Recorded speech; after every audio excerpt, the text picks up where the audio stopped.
Policy Genius, you can find life insurance policies that start at just $17 per month for $500,000 in coverage. And Policy Genius has licensed agents who can help you find options that offer coverage in as little as a week and avoid those unnecessary medical exams. You're not incentivized to recommend one insurer over another, so you can trust their guidance. There are no added fees. Your personal information is private. I've got life insurance. You should have life insurance as well. It's a responsible thing to do. Head on over to PolicyGenius.com. Get your free life insurance quotes. See how much you could save. Your loved ones deserve a financial safety net, and you deserve a .com. Already coming up, speaking of undermining the legitimacy of our government, the President of the United States is down at the southern border not stopping the border crisis. This is the Ben Shapiro Show.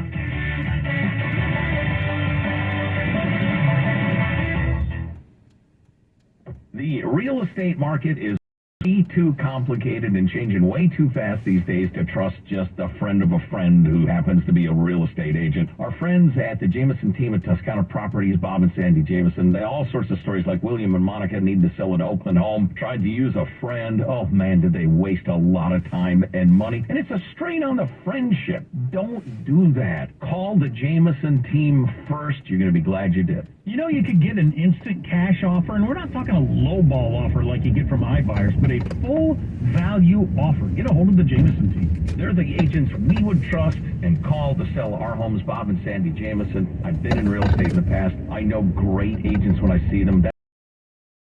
Jameson team today at 408-686-HOME, or you can go online at sandyhasbuyers.com and get top dollar for your home. That's 408-686-HOME or sandyhasbuyers.com. The Jameson team, Toscana Property. License number 01845393. Haven't filed tax returns for you? Think you can't have a life? Think you can. You've heard me say that to you for years. Let us take this burden off of you, your family, your business, and solve it for you. You never have to have this problem again, no matter how many years you haven't filed a tax return. This is a very tremendous experience in helping people and businesses solve this. You can have a normal life now. Don't have your records, or your records are in a mess. Former spouse, partner, or bookkeeper always used to do everything for you. Don't know how to account for crypto? Don't have the money to pay your taxes? No problem. We'll get all the records that the government has on you. We can help you with your back and future accounting. And if you're unable to pay your taxes, we'll explain all of your various options, and then we'll negotiate the best option for you. Call Moskowitz LLP at 888-TAX-DEAL. That's 888-TAX-DEAL. 888-TAX-DEAL or MoskowitzLLP.com. MOSKOWITZLLP.com.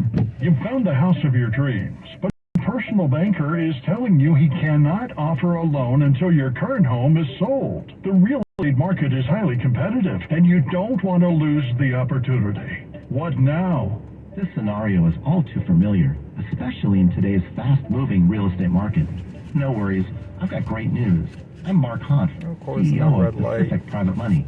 As a private lender, we are able to offer loans up to 100% purchase price on that dream home with fast, easy, and affordable financing, allowing you to compete on the same level as cash buyers. Pacific Private Money allows you the flexibility to move on your terms, not your bankers. Give us a call and let us show you how Pacific Private Money can help make buying your next home easier than you ever thought possible. 415-226-4444 or find us online at pacificprivatemoney.com.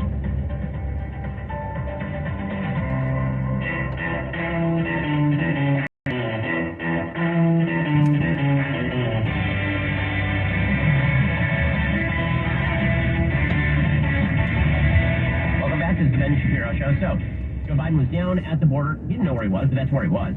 You know what's in the interest of American citizens? You know who's coming through our border. You know what's not in the interest of American citizens? An open border. This is a real... And yet Joe Biden is still out there fussing around on the border. He's trying to pretend it's a centrist policy now, after letting 5 million people through the border in the first couple of years. The president, the single greatest migrant wave illegally in the history of the United States. Well, now, according to the Wall Street Journal, Joe Biden to the U.S.-Mexico border since taking office, visiting a port of entry and a center for migrants as his immigration policy faced criticism from both parties. Biden arrived Sunday afternoon in El Paso, Texas, which in December saw a surge of mostly Nicaraguan migrants. He stopped there on his way to Mexico City, where he will meet Monday and Tuesday with Mexican President Andrés Manuel López Obrador, Canadian Prime Minister Justin Trudeau, and the North American Leaders Summit. By the way, why are people leaving Nicaragua? Specifically for many of the reasons we've been talking about. Nicaragua is a left-wing dictatorship. His first stop was the bridge of the America's port of entry, where the president toured the facility with border officials. He then stopped along the border fence that separates El Paso from Juarez. also visited the El Paso County Migrant Services Support Center. They said we're going to get a lot of resources to these migrants.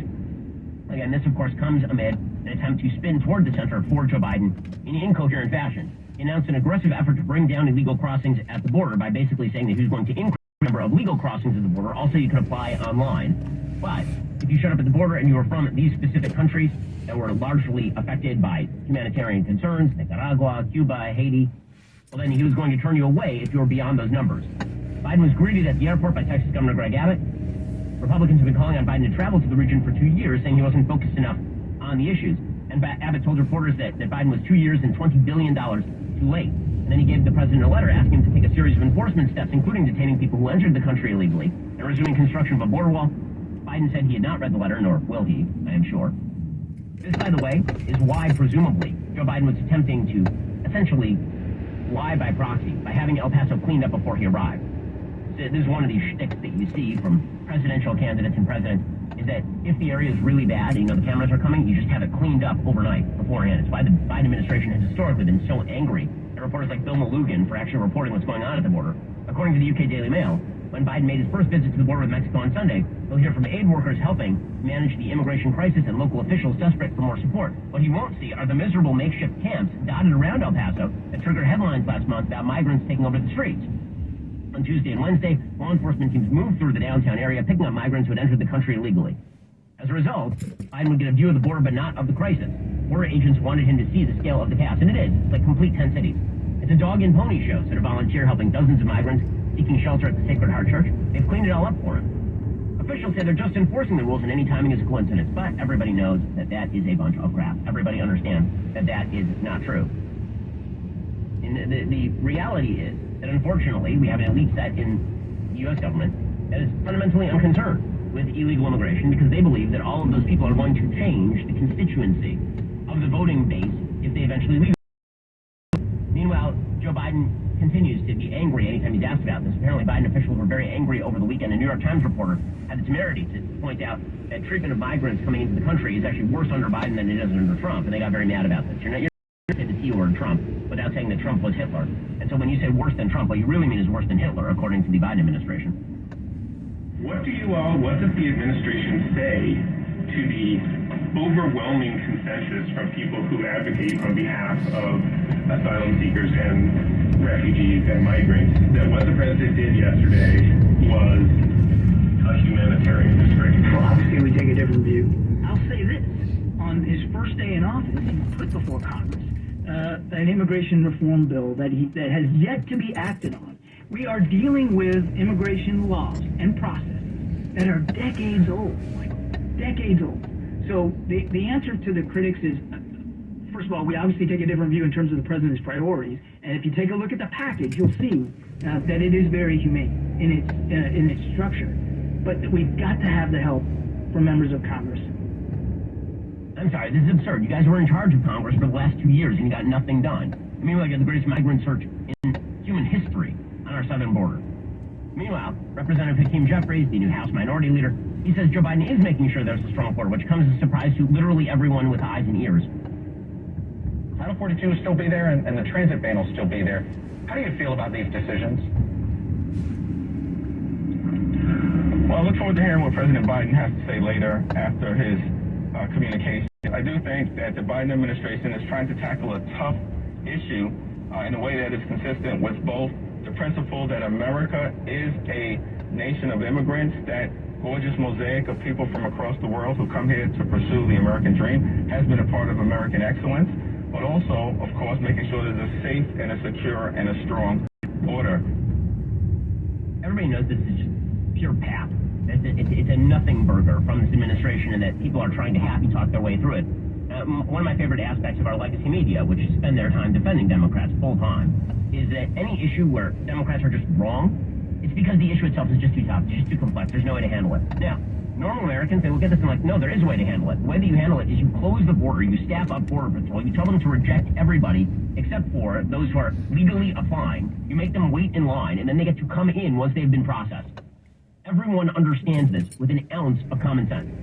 But apparently it's just too complex. There's no way to handle it. According to the Washington Post, quote, immigration pivot shows Biden facing a hard reality of border policy. It's a hard reality, is it?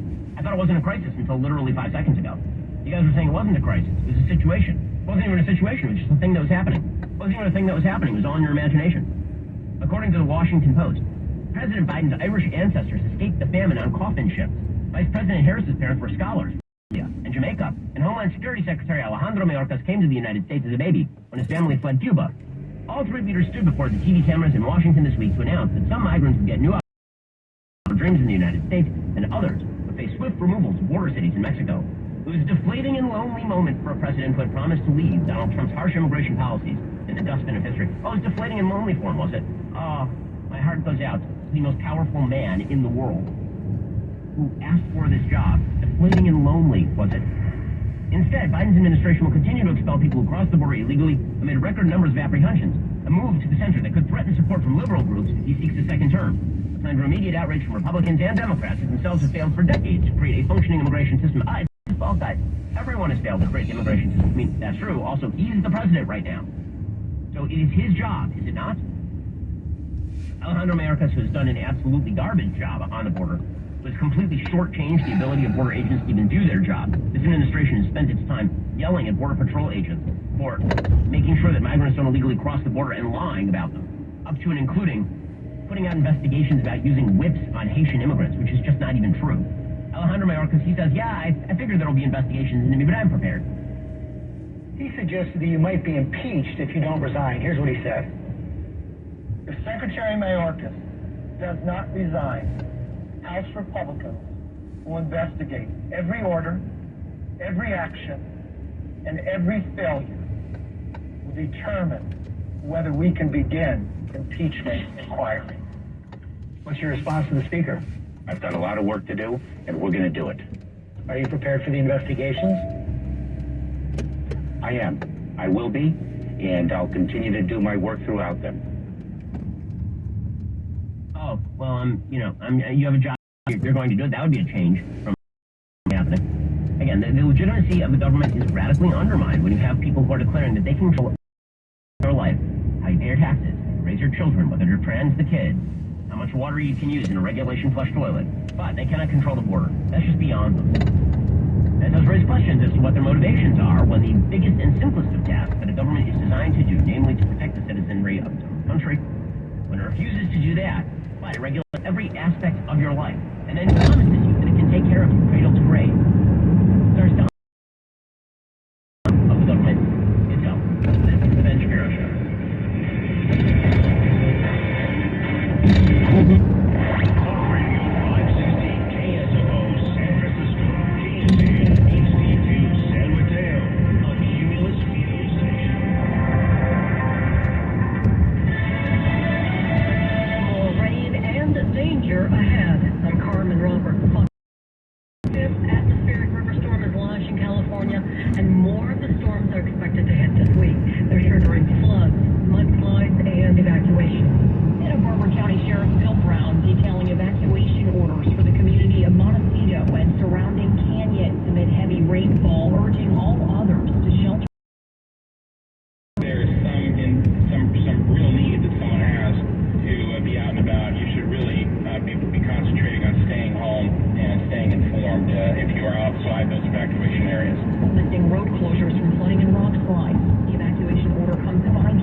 honor as a hero for her actions after being shot by a 6-year-old student. Nearly 32,000. And she is being praised for getting the students out of class. She was the last to leave. America's listening to Fox News.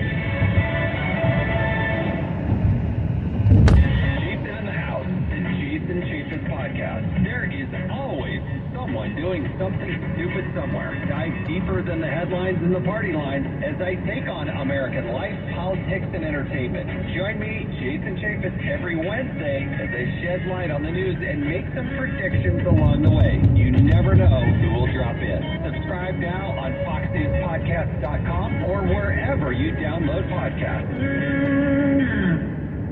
Connect to Fox News Audio and the Fox News app. Listen to hear your favorite hosts like Brian Kilby, Jimmy Fallon, and Guy Benson standing up for what's right, live and via podcast. Just click listen, then swipe right and hear the latest news updates on your time. And scroll down to hear the latest podcasts from Fox News. And it's even easier to listen in the car with Apple CarPlay and Android Auto. Get programming alerts and notifications. Fox News Audio is on the Fox News app. The voices America trusts. Download it now. A major blowout in college football tonight as the Georgia Bulldogs dominated TCU 65-7 to win the national championship. The Bulldogs taking the title for a second straight year. President Biden spoke by phone with Brazilian President Lula Monday.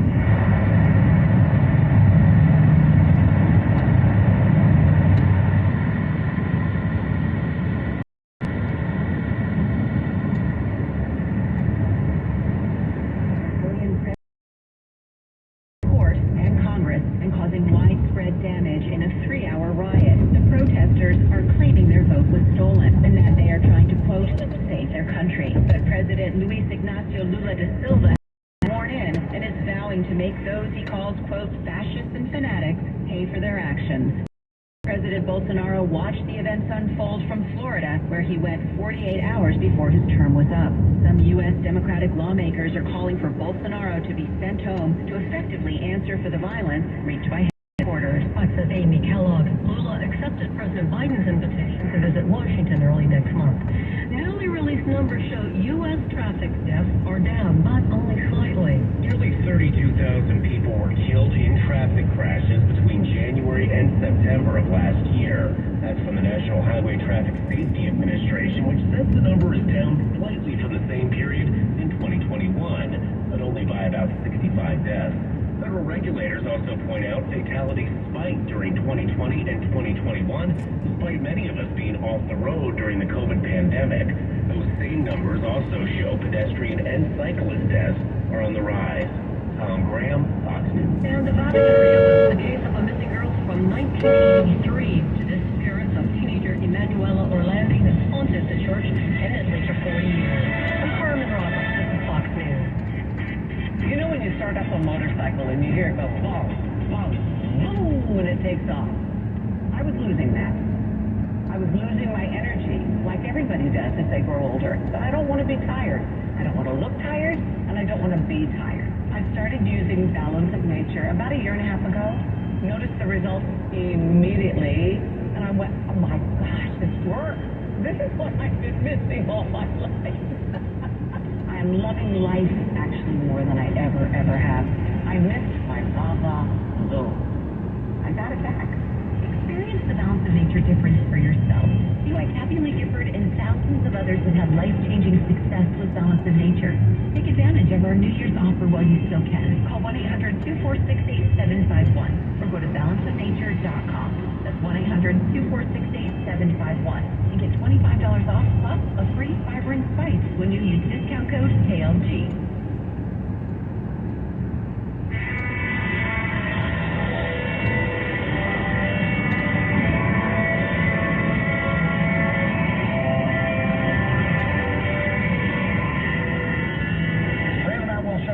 Continues to seek privacy by spilling his guts in front of every camera he can find. He's become a sad, broken, whiny shell of a man, thanks in large part to the awful woman he married. Many lessons to be learned from that we'll discuss today. And a man is wanted for questioning after shooting and killing an armed robber in Texas. The shooting may have been arguably legally questionable, but I'll explain why I would never vote to convict if I was on the jury. In our daily cancellation, the Young Turks claim to have demolished me. We'll watch the video and see how they did all of that and more today on the Matt Walsh Show.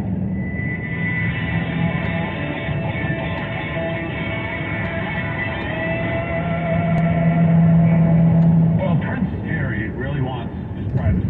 He's searched everywhere for privacy. He's gone and turned over every rock looking for it. He's trekked through the forests and over mountains in pursuit of his privacy.